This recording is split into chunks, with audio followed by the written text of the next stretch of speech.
Thank you. I'm here today because I'm concerned about the process which we've gone through and looking at the Lagoon up in Port Douglas. I'm particularly concerned that there's been a lot of bias in the way the material's been presented to the community. I've worked out of an office in Port Douglas for about 17 or 18 years that's literally on waterfront, so I've got a bit of an idea about how the waterfront works. In terms of our professional business, we haven't done anything with the council here at all, but we've done a fair bit around the place. I'm just going to give you a very quick overview of some of the projects that we've done. We've done the Port of Airlie, which is about an $800 million project down in Airlie Beach, and it's almost it's completed all of the major infrastructure work. That's what it looks like. It's got about 500 apartments. It's, as I said, about an $800 million project. It's got about 4 or 5 kilometres of waterfront. I'll just go through these very quickly because we've only got 15 minutes and we were told that we couldn't do a PowerPoint presentation on Monday 15 minutes before we let it come down here. We could, but yesterday we produced these for you. This is Urangan Harbour, Harvey Bay, a $400 million project. Able Point, some of you may be aware, Able Point's down at Airlie Beach. That's about another $300 million project. All of this area has been done here on the water side. We're starting to work on all the land side of the road. We've done for the council down there, with some of our regional council. They asked us to talk to them about fixing up their main street, a bit different to what you've got. They've only got a little main street, so it's a fairly easy one. Still about a $40 or $50 million project. The first stage of just doing the street itself, in this area around here, has cost them about $20 million. We did the feasibility study for them on it, and we put in an application to 3 levels of government, and the price of about $80,000. We got $18 million worth of funding. I was in New Guinea on Monday, and it's a little bit of a rush.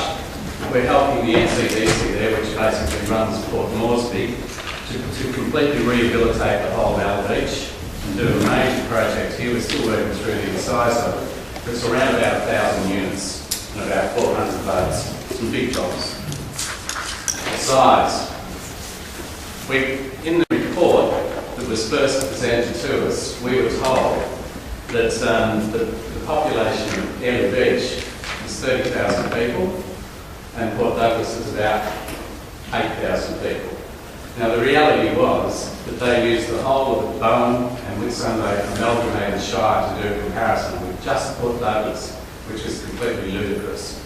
The real figures in Port Douglas are 7,800, in Airlie Beach on a similar basis, just the median environments, Cantervale, Jubilee Pocket, 6,500. So, in other words, Port Douglas has got 121% of the population of Airlie Beach. In terms of visitors numbers with the SLGs, and these are, by the way, just straight out of the SLG report. They're not numbers that I've just dreamt up. The thing is, when you look at the comparisons, what we've done, sorry, Councillor Cochran, it's a bit hard to show everybody at the same time. What we did, Jelena did this for me actually, sorry I didn't introduce you. Jelena Wright Brown is a young architect that's working with me, and she's the 3rd generation up in the area, so she's been there for a little while now. What we did here is we just put Airlie Beach plotted over the top of Port Douglas, and then when you look at the area that they're trying to compare to, it goes right down to Branston Beach. So if we took it on the basis of how far you can drive, we've got a population of 150,000 people that we're comparing it to. So it's completely erroneous. The document is so seriously flawed. I could go through a whole pile of other ones, but we haven't got time. Community survey.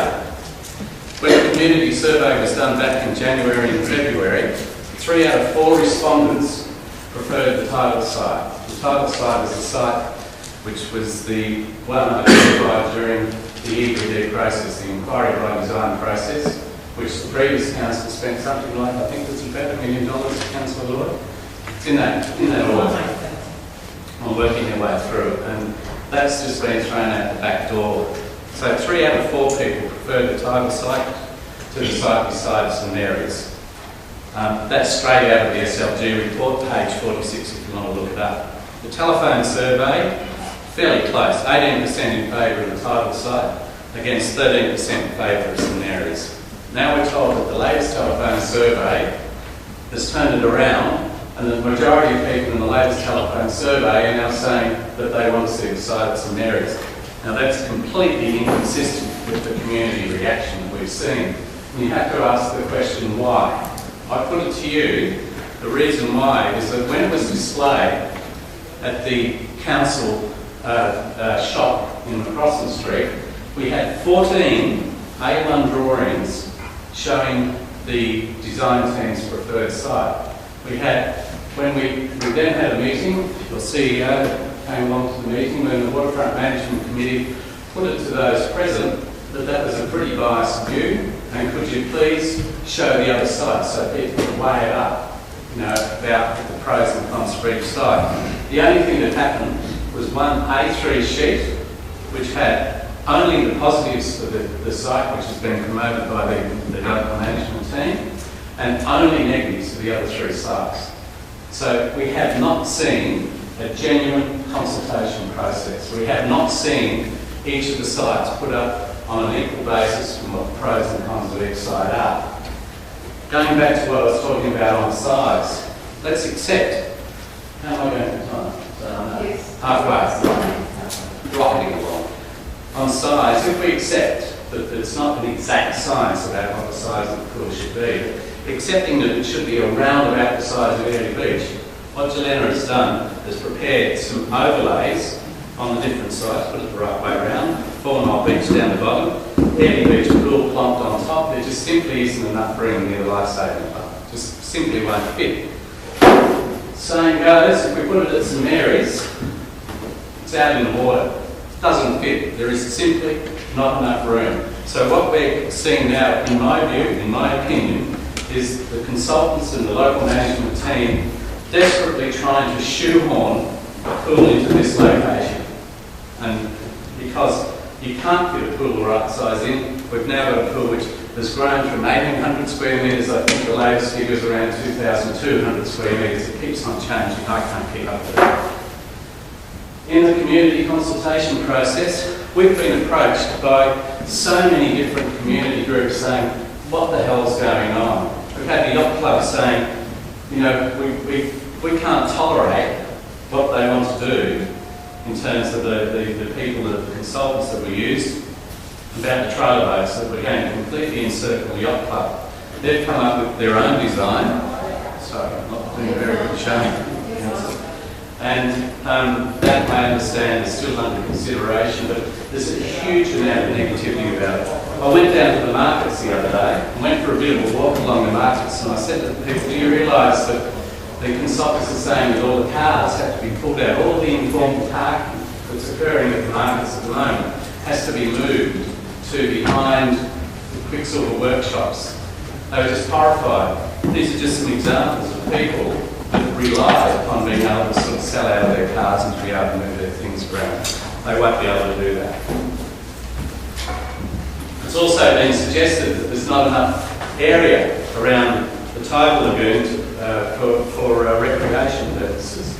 These are the real figures. We're seeing a figure of just a few hundred square metres the report that's been given to council. It's absolute rubbish. You've got 1.8 hectares of park beside the lagoon that we're talking about versus 1 hectare in this other one, which is the one preferred by the council's consultants. What I'd like you to think about is the EBD process. This is what came out of the consultation. It's a bit dark to see there, but see that up the top there is the lagoon that came out of $1 million worth of work, and that's the lagoon that they're saying that we can't do.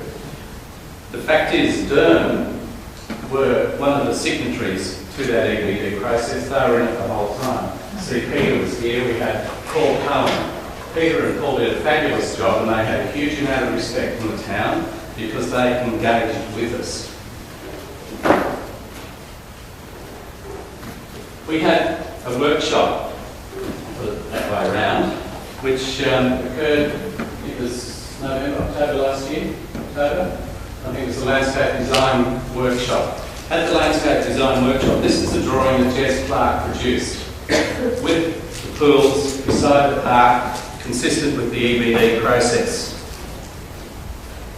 And somewhere around about December, January, it came up that there was a brief to the consultants to investigate these other two locations. The community had not heard anything about it until it went on display, and I showed you the display before when we were bombarded with 14 A1 sheets describing what it should be.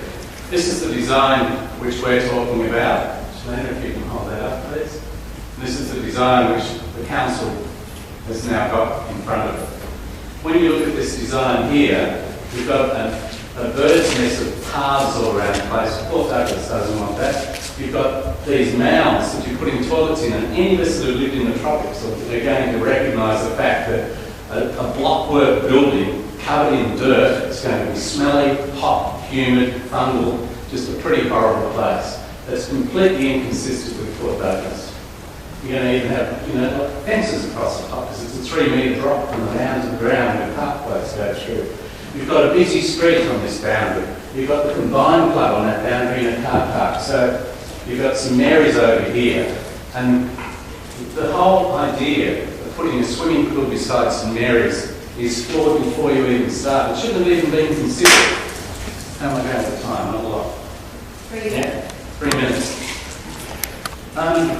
I could go on more about the bias and the whole process.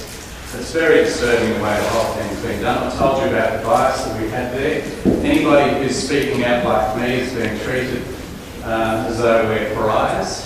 The CEO took umbrage at the fact that I sent a letter out to all of you and to the members of the Urban Advisory Board, which is the Waterfront Management Committee. She considered that it was perjury, which I don't believe it is. I asked her to show me where it was, but she hasn't.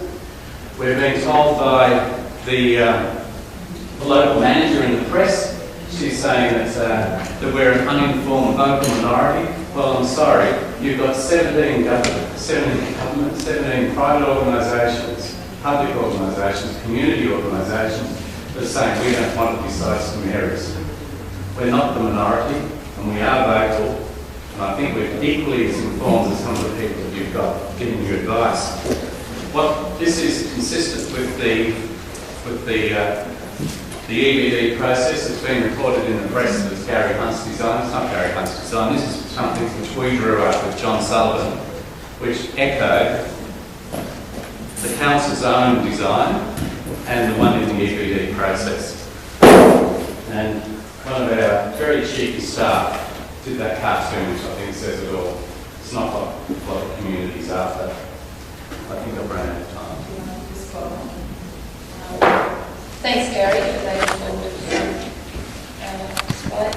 Just a question, the Airlie Beach pool, did you tell us what size that was? No, I didn't. It's 4,300 square metres. Thank you.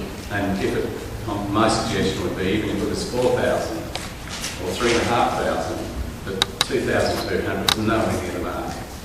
I have got some quotes which I was going to read out from John Morris, Tourism Queensland chairman, supporting the pool where it should be. Can I ask a question? Sorry.